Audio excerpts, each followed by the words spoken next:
first step is the current leadership must depart. If Tigray's power is no more than its demographic numbers and its economic weight, it will get lost. And the moment it became clear that the State Department's investigation was going to find that it was likely genocide, the moment it became clear that in order to act on this, you needed to deal at the highest level at the White House. Abiy Ahmed has made it clear that he wants access to the sea, as though this would be a magical solution to some problem. Tigray would likely be a battlefield, and both sides want to use Tigrayan forces. It became a defeat because those TPLF leaders ended up playing the same political game as their enemies. And for the African Union, I think what we can see now is that it essentially killed it. It is no longer an organization that has the kind of respect.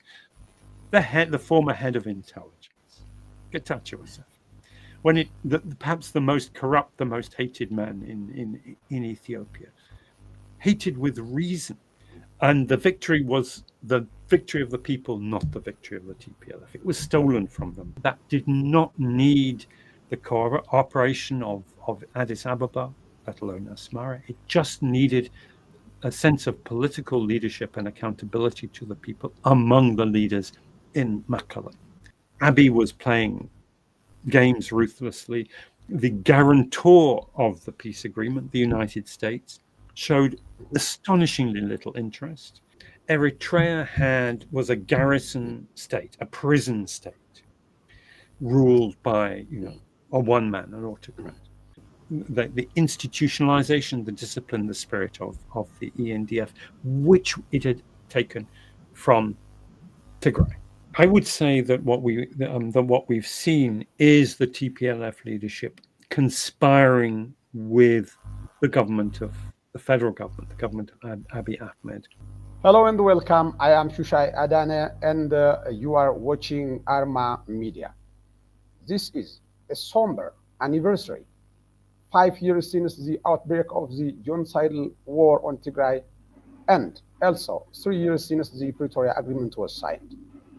It is an open secret that the genocidal war on Tigray has devastated hundreds of thousands of lives, if not in millions, uprooted entire communities, and has left enduring scars across Tigray and far beyond that.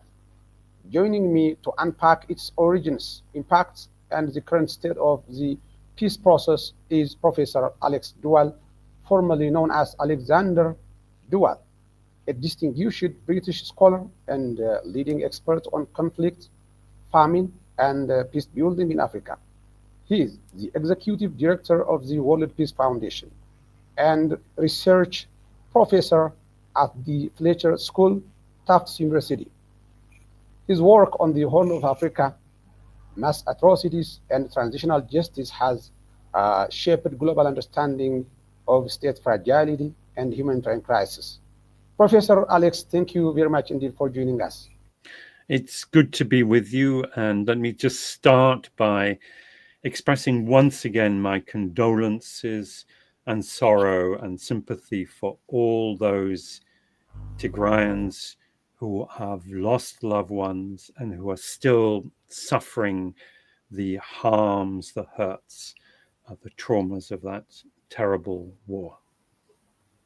Thank you very much indeed. You have a tight schedule, so let's directly proceed to the questions that brought us here today. Professor de Waal, as you know, in your speech to the Tigrayan diaspora on this very day in 2021, in other words, 4 years ago, while the genocidal war was still ongoing, you had declared shame on Prime Minister Abiy Ahmed, on the international community, and on all those who stood by and allowed the genocidal, the genocide to unfold in silence, right? Notably, you didn't include TPLF in that condemnation at the time. However, today in your joint message with Mulugeta Gabriel, you have clearly stated, I am condemning the TPLF. So could you walk us through that shift? What has changed in your assessment, and what triggered this shift in position, Professor? So let me start by repeating the words that I addressed to the TPLF 4 years ago. So I didn't call out shame on the TPLF, but I did say, and let me quote, to the TPLF, you led Tigray at the time when the calamity broke, and you followed your people out of the calamity. I say to you, be humble, be prepared to frankly admit your errors, and to learn the necessary virtues of inclusion, pluralism, and democracy. So my message to the TPLF at that time was that the TPLF was not innocent of the blunders and the crimes that led to the war.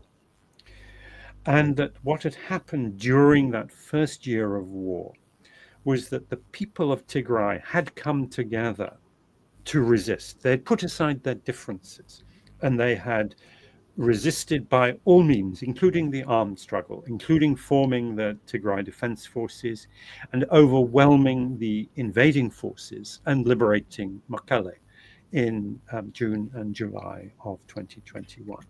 So I was applauding the TPLF for following the people to that point. But having achieved the expulsion of the invaders from most of Tigray, of course, not from all of Tigray, my message was, now you stop. Now you pause. Now you talk peace. Now you talk democracy. Now you go back to the people, because it is the authority, the legitimacy of this triumph, as it then was, does not lie with the TPLF, it lies with the Tigrayan people. And I felt that there was an opportunity for the TPLF to redeem itself by opening up, by consulting the people. And there was a tradition of the TPLF doing this going back to its earliest days. And I was hopeful that that tradition would be reinvigorated. But actually what's happened, of course, is that the worst aspects of the TPLF are those that have come to the fore. So the infighting, the positioning, the lust for power, the secrecy, the addiction to intrigue and to secret operations, etc. Those all have flourished. And in the absence of what I would say as democratic and inspiring leadership pulling people together, what's happened is that after the permanent cessation of hostilities agreement in Pretoria, the TPLF just fell right into the lap of its enemies, of Abiy Ahmed and of Isaias Afwerki, and has ended up playing their games. And as a result, the genocidal agenda against Tigray, it has morphed. It is no longer the massive onslaught. It's the more subtle way in which people are being divided and demoralized. They're being starved. They're being turned against one another, and the political elite, meanwhile, is enriching itself. They are playing the political games that do not benefit the ordinary people of Tigray.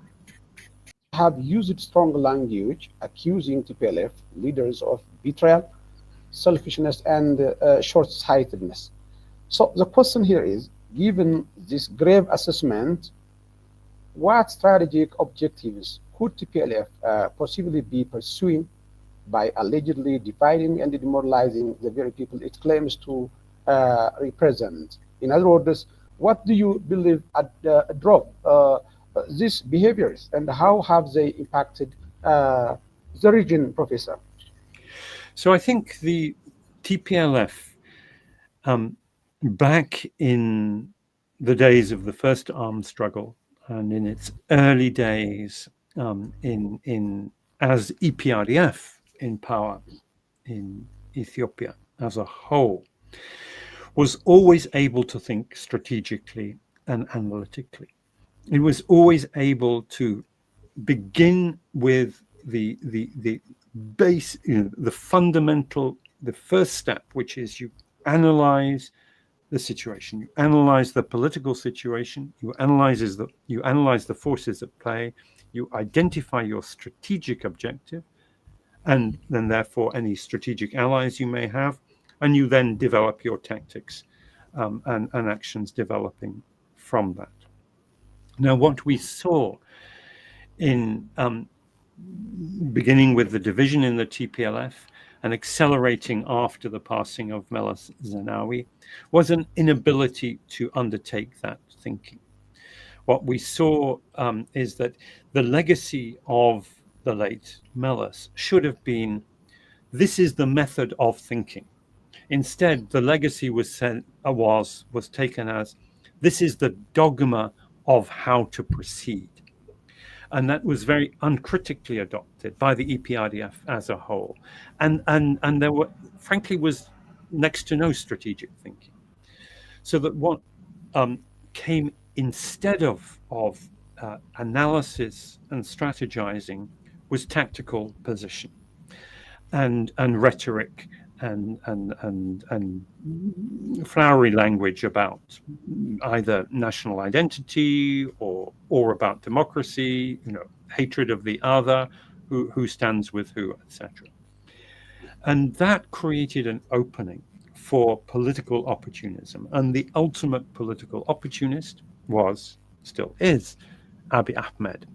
In the analysis that I like to provide, he's an entrepreneur in the political marketplace. What he is doing is he is dividing and ruling. He is creating confusion and disruption. There's what one might call the autocratic paradox of disruption. We tend to think of an autocrat as someone who wants order, wants to sit on top of a totalitarian system that controls everything. But modern autocrats don't need to do that. They just need to hold the key pieces of power for their own ability to stay on top. And they can actually do that with disorder underneath them. They can actually foment disorder and thrive on it. It's the type of activity, style of rule that in African history we see the likes of Mobutu Sese Seko, and some of the Nigerian leaders being very accomplished practitioners of this. Now, what we see is that this practice has come into Tigray. And the way in which it has come in is through weaponizing money, by the fact that people are reduced to a status of penury. They are required. Ordinary people are shamefully being reduced to begging for international aid or for begging for aid from their neighbors.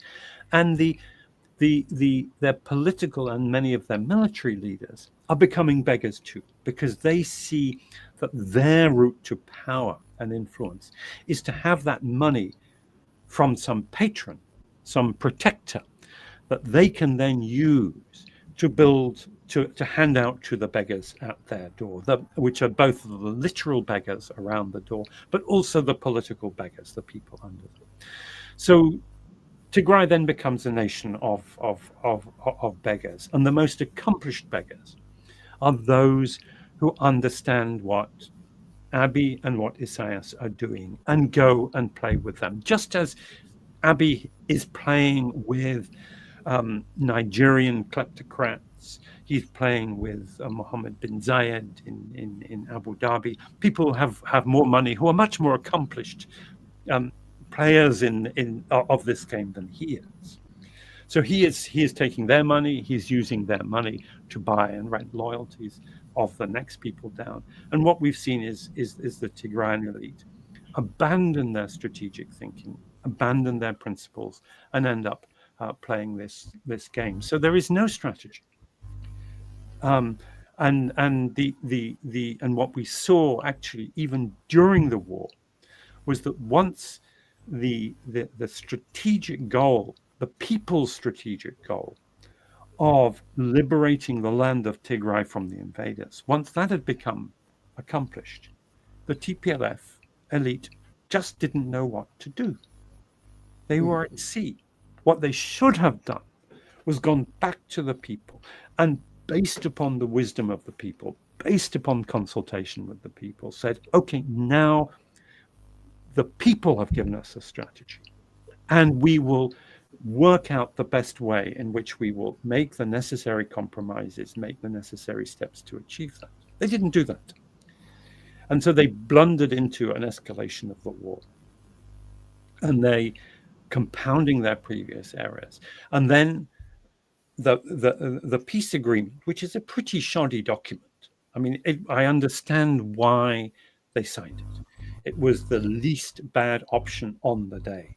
But having signed this agreement that is full of holes, with no proper monitoring mechanism, with no proper appeal, no proper procedures for institutionalizing the steps, they ended up just becoming small players with in a game in which they were not in any way masters. And so what do they do strategically now? And I think the answer is that it's much more difficult now, but at least go back and recognize the error that was made and convene some political process whereby the people can speak. And the people undoubtedly will say to these leaders, it's time for you to go. You have failed. We gave you, and I was among those who gave them the benefit of the doubt because of the existential threat that the people of Tigray were facing. This was not a time for second-guessing leadership at the depths of that war. But we're no longer in that situation. We're in a situation whereby the existential threat is a much more pervasive one. It's external, but it has become internal. And the people of Tigray, I'm absolutely confident that ordinary people in Tigray understand this, and given the opportunity to come together and articulate it, they will begin to know what is the next step. And the first step is the current leadership must depart. In 2020, TPLF led Tigray into a war you say was not of its own making, but one it could have avoided or prepared for. This is what you too stated in the publication already posted on your website today. So, what were the missed opportunities for strategic foresight or diplomacy during at that time, in other words, Professor? So I think if we look at the history of the EPRDF, the finest moments of the EPRDF were right at the beginning, when just in the months and the first couple of years after it took power, when it forged the constitution, it created hope that there could be a new Ethiopia, etc. All the steps that were taken in the first couple of years. And then right at the end, in the very final months of EPRDF, when they came together and had a really genuine political debate about the need for reform. Now, the way that political debate went was it ended up with the resignation of Prime Minister Haile Mariam and the appointment of Abiy. And the appointment of Abiy was clearly an error. It was clearly a mistake by primarily the OPDO and the Oromo leadership, that they thought this would be their man to usher in a combination of democratic liberalization and the empowerment of the Oromo people. That didn't happen. But one of the reasons why it didn't happen was that the TPLF, which had a veto power, played its cards very badly. And Debretsion, frankly, had many opportunities for positioning himself to remain inside the tent and identify what were the key interests of the Tigrayan people, given that part of the new agenda was that the TPLF would lose its privileged position in the security services and the military. It had already actually, we all know that it had lost most of its political privileges already, but it would lose those two key assets. And there would be peace. There would be some opening to Eritrea. So Isaias Afwerki would become part of the game. Now, recognizing that, a political retreat is a difficult thing to manage, but it was completely mismanaged. So that the TPLF did neither one thing nor the other, and it sent a terrible message when it appointed to its central committee the former head of intelligence, Getachew Assefa, when perhaps the most corrupt, the most hated man in Ethiopia, hated with reason.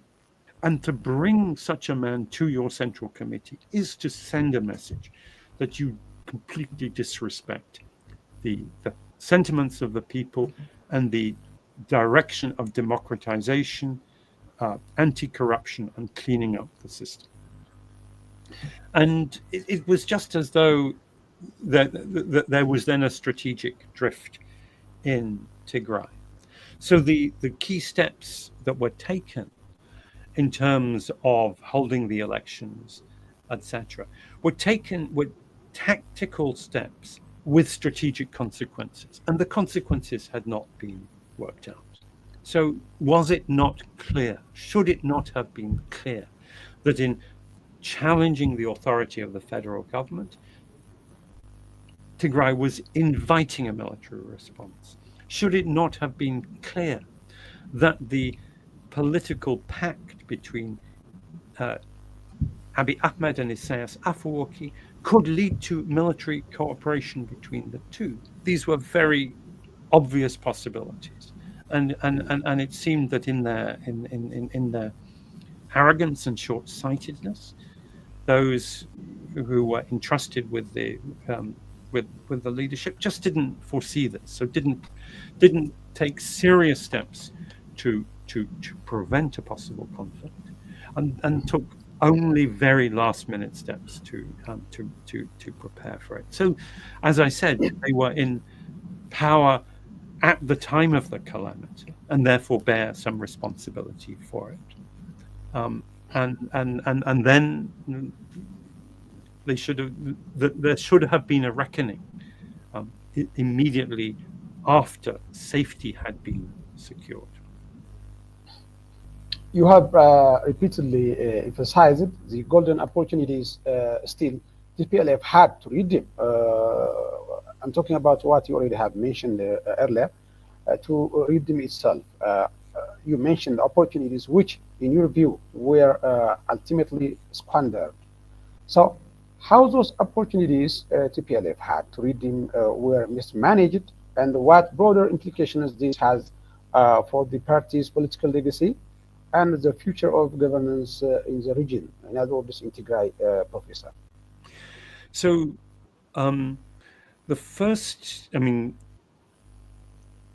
big opportunity that was missed, which was the one I was referring to in my address to the Tigrayan diaspora 4 years ago, was the opportunity, having liberated Mekelle, to then convene some form of consultative process, some sort of gimgima, but an open public gimgima.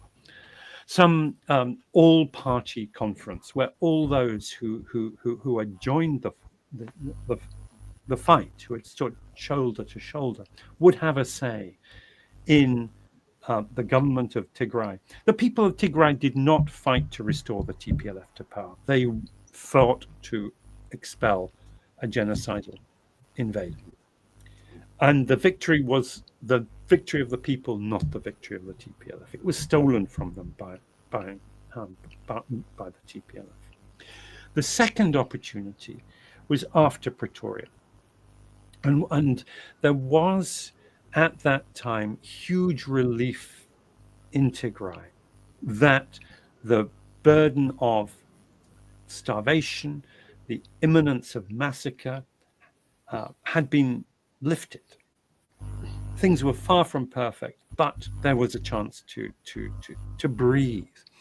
And there was a remarkable step, which was when the Tigray Defense Forces notified every single family of a soldier, of a fighter who had been martyred. And there was collective grief and mourning. Now, that wasn't, the people of Tigray came together in that remarkable few days. And it showed that there was still a very strong sense of collective communal identity, solidarity, standing together. And it showed to the people of Ethiopia, to Abiy, to Isaias, to the world, that actually the Tigrayans had not been defeated. Their spirit was still there. And that, I think, should have been the first step. There was a genocide commission set up. And of course, the many tens of thousands who perished in battle, the TDF combatants, what but a fraction of those who perished. There were many civilians who died. There were countless girls and women who were raped. There were many, many tens of thousands who perished of hunger, of disease, who were not able to get medical treatment, and who were still living in misery. So that mourning was only the beginning of a process. But the next step was not taken. The opportunity that was opened by the Genocide Commission, the opportunity of talking to everybody. People were sharing their most painful experiences, memories, etc. Very, very sensitive information with the Genocide Commission. And there was an obligation on the authorities to take that trust and turn it into a renewal, a great political asset for going forward. And that did not need, reconstruction money. That did not need the cooperation of Addis Ababa, let alone Asmara. It just needed a sense of political leadership and accountability to the people among the leaders in Makala. And of course, they didn't do it. And in doing that, they began to lose their way. They began to scrabble for the scraps. And of course, this wasn't entirely their own fault. Abiy was playing games ruthlessly. The guarantor of the peace agreement, the United States, showed astonishingly little interest, cutting off food aid. The African Union, the United Nations, made no effort to do to fulfill their obligations for monitoring. The UN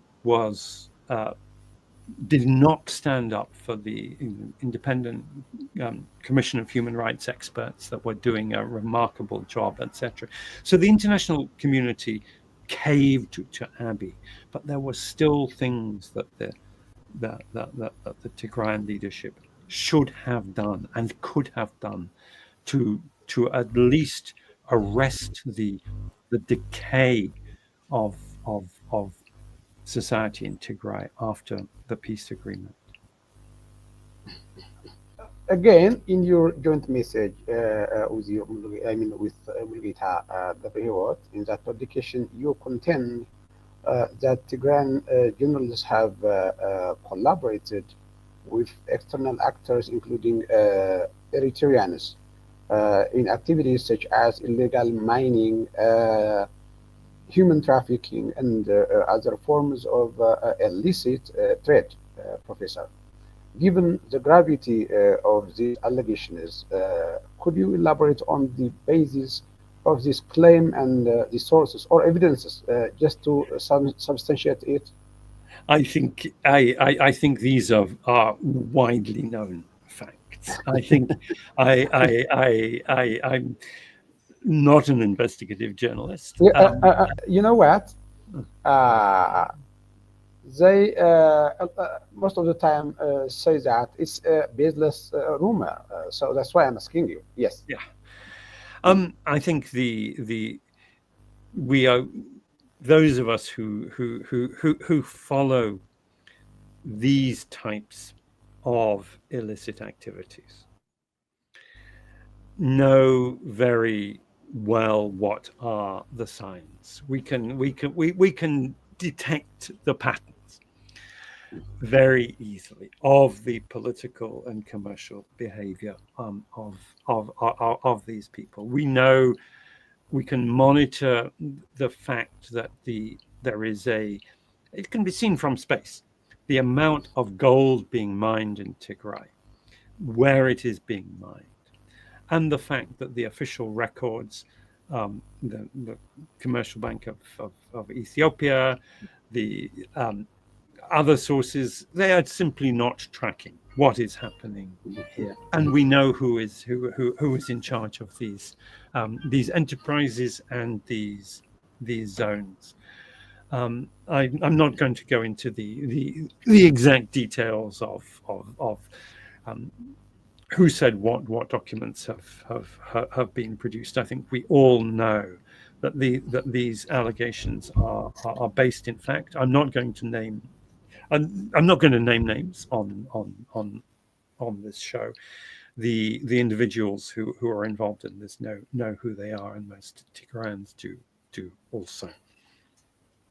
The bigger point here is not the individual culpabilities. The bigger point is the shift in the nature of the whole political terrain, so that what had distinguished Tigray from its neighbors in Ethiopia and in the region is no longer so. So even in the months after Pretoria, one would characterize Tigray as different. Eritrea was a garrison state, a prison state, ruled by a one man, an autocrat. Abiy, Ethiopia was, as I've described, descending into a political bazaar, a political marketplace, akin to Nigeria or Congo. If we go to Sudan, that is how politics has been conducted. There is, there are no permanent friends, no permanent enemies. Everything is up for sale. Everything is negotiable, and even more so in Somalia. Somalia has been that way for even during the last years of Siad Barre, even going back to the 1980s. Somalia was run on this basis. It was as I describe it, a political marketplace. Tigray stood out as different. Tigray stood out as different because there was a well-rooted culture of collective solidarity and commitment to shared values. And the pride of the sort of the jewel in the crown of this was the Tigray Defense Forces, was the fact that Tigray had an army that was not a mercenary army. It was not an army riven by factionalism. It was an army overwhelmingly of volunteers who were ready to fight for their people in a spirit of collective sacrifice. And it was that sacrifice and solidarity. And it was that spirit that had over the decades informed the discipline and the military ethos that had actually made the Ethiopian National Defense Force into the capable force that it was, so that it was possible for the ENDF to be the pillar of stability within the country and to become Africa's major contributor to peacekeeping. So it could be active in stabilizing Sudan. It could send missions to Rwanda. It could be active in Somalia. And one may criticize the details of any of these operations, but there was no question that the core of what made Ethiopia a capable regional power for decades until quite recently, until 5 years ago, 6 years ago, was the institutionalization, the discipline, the spirit of the ENDF, which it had taken from Tigray. And that was still there. So it was still possible in the months after Pretoria to say Tigray is a force to be reckoned with, not only because the TDF is powerful and disciplined and capable and has some very, very accomplished, skillful leaders, but also it stands for something different. It stands for a type of order and discipline and commitment to an institutional state and to a political program that has a social meaning, instead of these political programs that are vacuous and empty, as we see in all of the neighbors. When Isaias or when General Burhan in Sudan, or General Hameti in Sudan, or the Somalis or Abiy talk about social programs, we know it's just hot air. But there was a potential for rediscovering that progressive spirit of a social, economic, political emancipation with the Tigray at its core. And that opportunity was not taken. As it was not taken, Tigray then came down to its demographic and economic size. It could only punch at its own weight. And of course, Tigray was small. It was not only poor, but had become a lot poorer. And if Tigray is simply if Tigray's power is no more than its demographic numbers and its economic weight, it will get lost. It will get merged into this sea of turmoil that is the Horn of Africa. And the TPLF leadership completely failed to make use of this asset. Began trading as political traders and sold Tigray very cheaply. Okay. You also asserted that Abiy Ahmed and Isaias committed genocide against the Tigrayans. So, what specific evidence can you present to persuade those who argue that atrocities committed against the people of Tigray do not meet the legal or definitional threshold of genocide? With regard to this, let me add one more question. Sorry. In your view, what explains the international community's continued reluctance to officially recognize or declare the atrocities committed against Tigrayans as genocide, and to make to take meaningful steps towards holding the culprits of the genocide accountable, Professor? So, I think the case for genocide is fairly self-evident, and I won't rehearse it in detail. I mean, genocide is defined as let me read from the Genocide Convention. Please. Genocide, whether committed in time of peace or in time of war, is a crime under international law which state parties undertake to prevent and to punish. And prevent is very important. If there's an indication that it is being committed, there is an obligation to prevent it. And then that's Article 1. Article 2, in the present convention, genocide means any of the following acts committed with an intent to destroy, in whole or in part, a national, ethnical, racial, or religious group as such. So Tigrayans count as a national or ethnical group, no question about that. The intent to destroy them was very clearly expressed by the highest leadership in Asmara and in Addis Ababa. And then you have 5 types of act. Killing members of the group. They did that. Causing serious bodily or mental harm to members of the group. They did that. C. Deliberately inflicting on the group conditions of life calculated to bring about its physical destruction in whole or in part. Now, destructive conditions of life refers, among other things, to starvation and the destruction of what is necessary to sustain life, like destroying health and water infrastructure, etc. They did that. D. Imposing measures intended to prevent births within the group. They did that. The sexual violence and the explicit aim of those horrific rape and torture crimes was to prevent births. And then the last one is E, forcibly transferring children of the group to another group. I don't think that happened, but 4 counts, 4 out of 5 counts. Clearly, it all happened. Why did the world not respond? And I think the key here is the United States. So what happened was, during the first Trump administration, which is immediately before the war, Trump showed no interest in international human rights, or next to none. And the policy instruments for the Middle East and North Africa for the United States were handed over to Egypt, Israel, Saudi Arabia, and the UAE, saying, this is your neck of the woods. You do what you want here. We will support you. It's not, we don't have a primary interest. So the UAE, which has a lot of money, and Trump was very recently caught on camera greeting one of the UAE leaders and saying, these guys have a lot of money, infinite money, unlimited money, and smiling his big smile. Israel, Saudi Arabia, Egypt, he called al-Sisi my favorite dictator.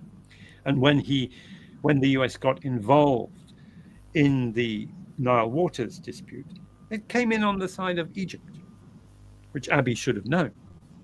And he was warned that would happen, but he still, that's a different story. So we had a situation in which the US had essentially given its authority to these regional actors. And the UAE, as we know, came in heavily on the side of Abiy and Isaias during the war. And when the Biden administration came in, there was, for a few months, it appeared that they may try and take back the Ethiopia policy into where it had been before, some commitment to principle, some commitment to multilateralism.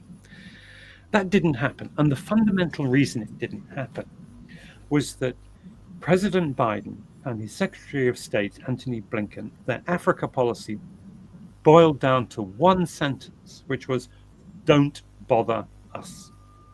3 words, don't bother us. So anything that happened in the African continent was to be handled at the level of the Africa staff in the State Department and National Security Council. The Secretary of State, the National Security Advisor, the White House, they were concerned with other things. And what that meant was that the only players in Washington who had enough heft, enough political weight to actually intervene with the UAE, for example, were not interested. There was no way that the US Assistant Secretary of State for Africa, Molly Fee, was going to get the time of day if she went to Abu Dhabi. They would say, who are you? They would give her some junior official, and she would get nowhere. And so you could only address these issues, these bigger issues, if it went up to the highest level. And the moment it became clear that the State Department's investigation was going to find that it was likely genocide, the moment it became clear that in order to act on this, you needed to deal at the highest level at the White House said, no, we're not going to do this. So it got lost. And none of the other players, none of the Europeans, had the clout, had the attention to deal with it. The exception was Ireland. Ireland really pressed at the UN Security Council, but Ireland, sadly, is not a great power. The world would be different if Ireland were a global power, but it's never going to become one because it doesn't have imperial ambitions. So the genocide and indeed also the famine issue got lost when Abiy Ahmed was warned that there was going to be famine in Tigray. When the Famine Review Committee of the UN's Integrated Food Security Phase Classification System, the authoritative body that finds famine, when they found in Tigray in July of 2021 that there would be famine within 3 months if there were not stepped up humanitarian aid and an end to the war. What did Abiy do? He shut them down. And he got the UN to collaborate in saying, oh, there's no evidence for famine, which there couldn't be because they'd shut down the IPC and the Famine Review Committee. And then, therefore, there is no famine. And the rest of the world went along with it. So it was a shocking abandonment of principle. But it was also, I think, fairly evident by this time that the US and the international community were not going to make a stand on principle. They were not going to do what they might have done, some 15 or 20 years earlier, which is ask for a referral to the International Criminal Court. None of this was going to happen. And I think one of the failures of the TPLF leadership was that they didn't accept this. They didn't acknowledge this. They just assumed that it was the responsibility of others to deliver on this, even when they knew that others were not going to deliver. So I think finding accountability for genocide and for starvation crimes has to be the work primarily of the Tigrayans themselves now. But let me make one more point before we move on, Yes. Which is that the genocidal intent is not necessarily to kill everybody. You don't need to kill everybody, or even the majority of a population, in order to achieve that. So that Raphael Lemkin, who was the author of the term genocide, he invented the term, he campaigned for the Genocide Convention.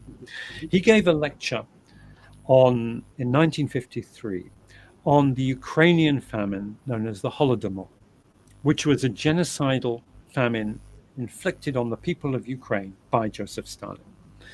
And the way he described genocidal starvation there was to break the spirit of the Ukrainian people. It wasn't to kill them all. It was that starvation as a crime has both its biological impact on the human body, but also starvation is an instrument of humiliation, of dehumanization, of reducing society to a level of trauma and disruption and dehumanization where it no longer functions.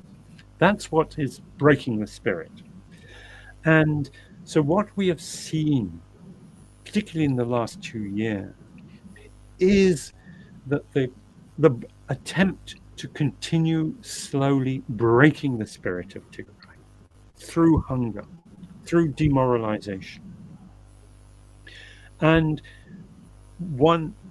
so I would charge the leaders of TPLF and those who have split from TPLF but are playing the same political games. I would charge them with going along with that, being complicit in breaking the spirit of the Tigrayan people. And that, has the implication also of being complicit in genocide. I'm not sure if that would hold up in court, but I think if as a political and social theorist, it is clear that what is happening today is, as it were, the next stage in genocide. You had the most truly violent stage, 3 years ago. And now you have genocide by attrition, by this slow process of breaking, demoralizing, dismembering society. And this is one in which Tigrayan leaders themselves have become part of the problem. In your publication, you also have estimated that 1 in 6 Tigrayans died due to war, starvation, and disease. So, what does this staggering loss mean for the region's demographic and psychological future, Professor Alex? So, not only do we have that appalling death toll, which is as yet uncounted. There is as yet no proper accounting for how many people perished. But we also have the problem of the next generation, which has several aspects. We have a vast number of girls and women who've been subjected to the most appalling sexual violence, who will not tragically be able to have families, who are so physically harmed by the crime inflicted upon them that they will not have children. And even those who might be able to have children, many of them are so psychologically damaged and so socially ostracized that they will not find husbands. And we have a problem also that there are many thousands of children born of rape whose fathers are those genocidal rapists from elsewhere. And this is a huge challenge because these girls and women are victims. They did not do this to themselves. They do not deserve to be ostracized. They need to be welcomed back into the community by their families. But some of the old patriarchal conservative social values mean that they are being ostracized. And this is a crime that Tigrayans are inflicting on one another. This is part of what I mean when I talk about this degradation, humiliation, ongoing genocide. And the numbers there are also huge.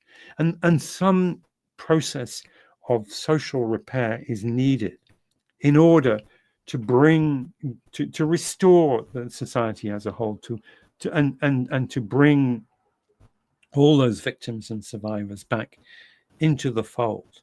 Because not only do they have rights as individuals, and their families have requirements, as families, but also for the next generation of Tigrayans, it is so important that Tigray, that children need to be born.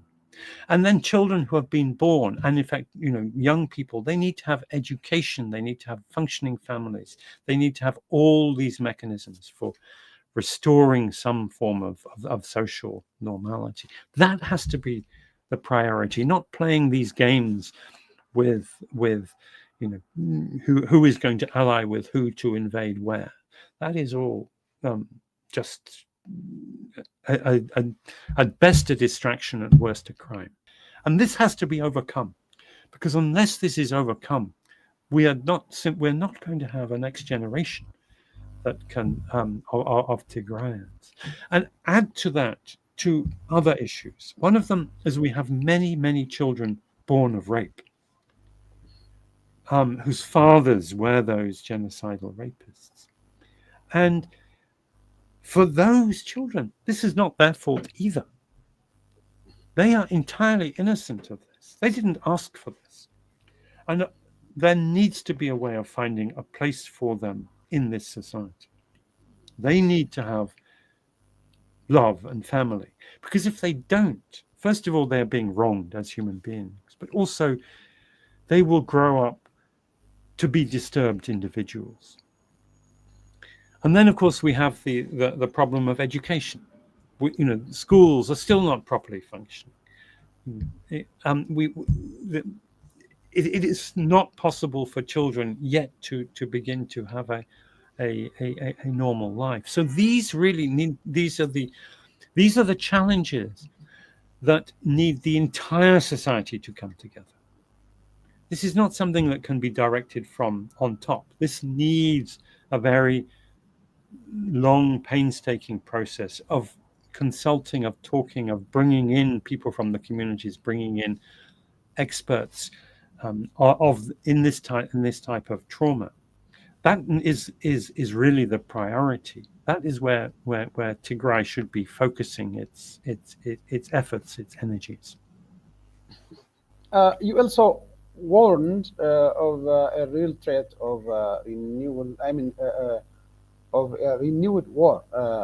So, what indicators point to this danger, and what role are Tigrayan leaders playing in either enabling it or preventing it, Professor? So, there is a lot of saber rattling going on.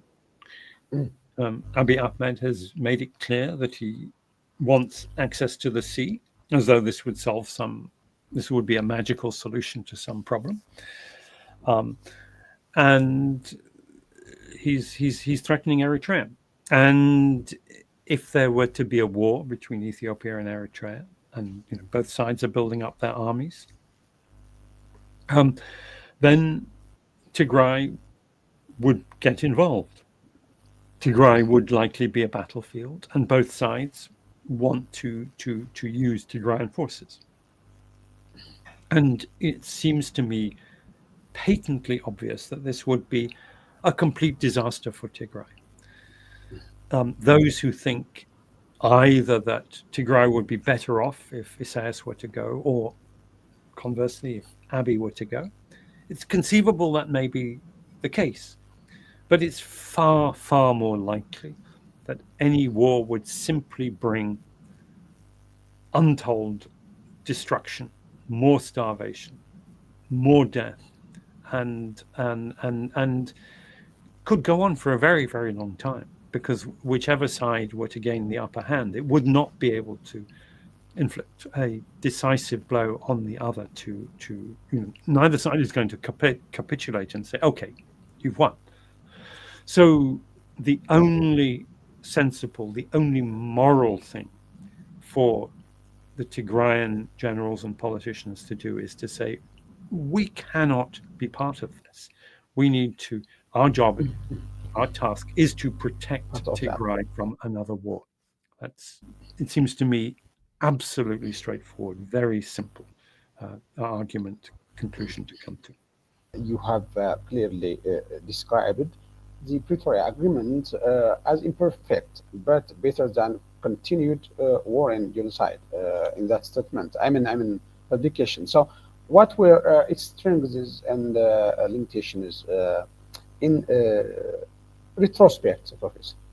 So the main strength was that it ended the fighting. That was the key thing that it did, and that it and related to that it made it clear that any political settlement had to be within the constitution of the federal constitution of Ethiopia. So that had various implications, such as the restoration of the constitutional boundaries of Tigray, which could be revised, but only by a lawful constitutional procedure, not by occupation.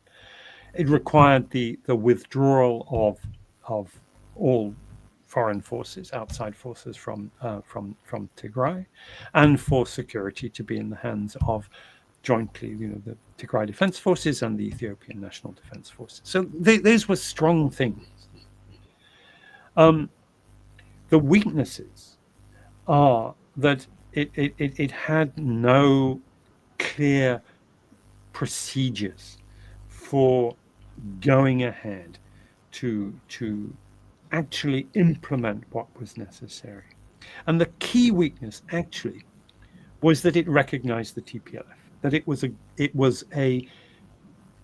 a pact between the government of Abiy Ahmed and the TPLF, although some others signed as individuals, such as General Tzadkan.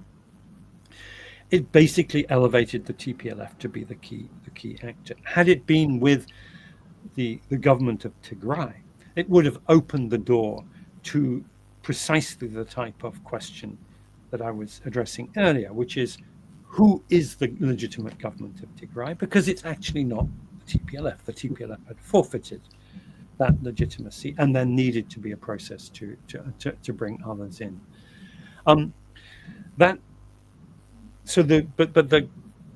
The most important weakness was that the guarantors of the agreement, the Americans and the African Union, did next to nothing to make sure that it was properly implemented, and that allowed for the decay that we are seeing today.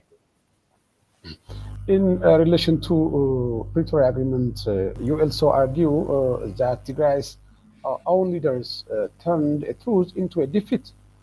What specific actions or failures led to this outcome, Professor? By the way, who do you believe bears the greatest responsibility for the failure of the Pretoria Agreement? The TPLF or the federal government? I would say that what we've seen is the TPLF leadership conspiring with the government of the federal government, the government of Abiy Ahmed, to turn a truce into a defeat. So the opportunities for making it a true peace agreement were missed. And it became a defeat because those TPLF leaders ended up playing the same political game as their enemies. And that led to all these defeats that I've mentioned. And the most significant defeat is the failure to get to grips with the agenda of societal repair, rebuilding the social, family, moral fabric of Tigray. Because without that, then you are becoming a handmaiden to this genocidal project. Considering the breakdown of the Pretoria Agreement, how would you evaluate the role played by the international community and particularly the African Union? You were mentioning, of course, in facilitating, monitoring, and enforcing its terms. I mean. So there are two questions here. One is clearly the African Union, the United Nations, the international community has completely failed to live up to the values, the principles, the norms, the procedures that they had for dealing with this kind of situation. And for the African Union, I think what we can see now is that it essentially killed it. It is no longer an organization that has the kind of respect that one might hope for. But then the second question is that why did we, and I would include myself, but also more particularly the Tigrayans, why did we not see this and take account of this failure? Why was there an expectation that those who had failed Tigray in its hour of greatest need, the darkest time in 2020, 21, why did anyone expect that they would do better when there was an agreement? And when the evidence was clear, not just from Tigray, not just from Ethiopia, but from Sudan, from Somalia, from Yemen, from around the world, it was clear that the days of the early 2000s, when you could rely on the multilateral system, the norms and principles of the rule-based order to assist victims, those days were gone. And why was it that the leadership of Tigray ended up being beggars, begging out, outside an empty cathedral, with no worshippers coming in to throw coins in their cups? So the only people who would give them anything was Abiy and his ilk. Thank you very much indeed, Professor Alex. You told me, of course, you have a tight schedule. So finally, what message do you have for the people of Tigray, those who have endured war, hunger, and betrayal, about their road ahead and possibility of renewal? Yeah. So my message really is that the people of Tigray have undergone extraordinary hardship and suffering, more than any people should ever be expected to endure. And that they do have a remarkable record of overcoming these adversities. And the biggest challenge is when the people who are supposed to be your leaders are not your leaders. But nonetheless, I am confident that among the younger people of Tigray, at home, also in the diaspora, there are those who recognize this. There are women and men who know what is right and can see the problem, and understanding the problem and having the compassion and having then the will to act on it. Those are the first steps. And Tigray has been defeated before and come back, and I am confident that Tigray will do so again. Thank you very much for sharing your insights and reflections. At this critical moment in our history, we are deeply grateful for your time and your unwavering commitment to truth. Thank you very much indeed, Professor. And I hope I will be given one more chance in the near future for more clarifications. Of course, like what I said earlier, you told me black and white that you cannot make an interview for more than an hour, right? Because you have a tight schedule. So thank you very much indeed for today. I wish I could ask you more follow-up questions, but Thank you for asking me, and greetings, and once again, condolences on this terrible anniversary to all Tigrayans. And let us hope that next time when we meet, we will have more positive news to talk about. So anyway, we will see each other again. who knows? Thank you. Thank you. Thank you.